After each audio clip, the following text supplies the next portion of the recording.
L'année commence donc avec une gigantesque saisie de cocaïne, effectuée par le patrouilleur des forces armées aux Antilles-Guyane, la Confiance.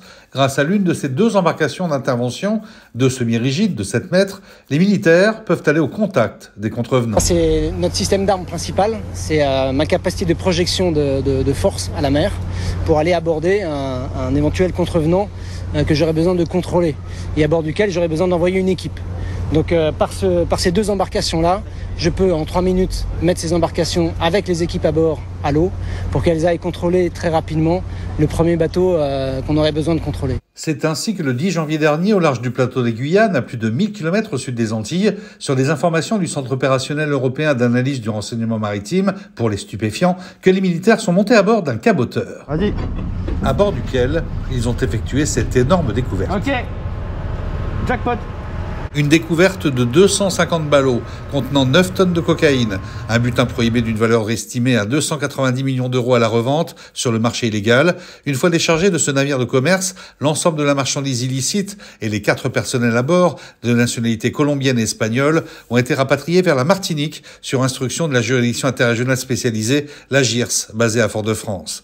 Au terme de leur garde à vue, les 3 Colombiens et l'Espagnol appréhendés ont été déférés devant le parquet foyalais et ont été mis en examen et écroués au centre pénitentiaire de Ducos. Une information judiciaire a été ouverte, des chefs d'infraction à la législation des stupéfiants en bande organisée et participation à une association de malfaiteurs, et les investigations se poursuivent auprès de l'OFAST, l'Office antidrogue. Déjà à la mi-août de l'an dernier, une saisie aussi énorme avait été réalisée par ce même patrouilleur de la marine française, cette fois-ci à bord d'un bateau de pêche brésilien arraisonné un peu plus près des Antilles, au large de la Guyane, où avaient été mises à jour plus de 10 tonnes de cocaïne.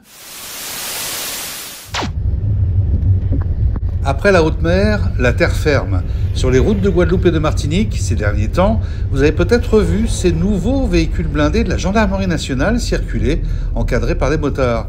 49 ans après le lancement des véhicules blindés à roues de la gendarmerie, les militaires des deux îles se sont vus dotés de ces véhicules 4x4 nouvelle génération, baptisés Centaures, du nom de cet être imaginaire dans les histoires grecques antiques, mi-homme, mi-cheval.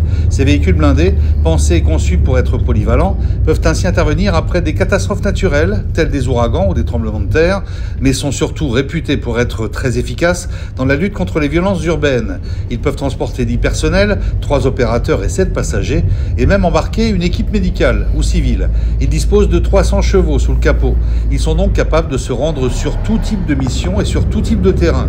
Véritable tour de contrôle motorisé, ils disposent de lanceurs de lacrymogènes et peuvent voir un objectif à 9 km grâce à leur caméra longue distance qui dispose même d'une visée thermique nocturne.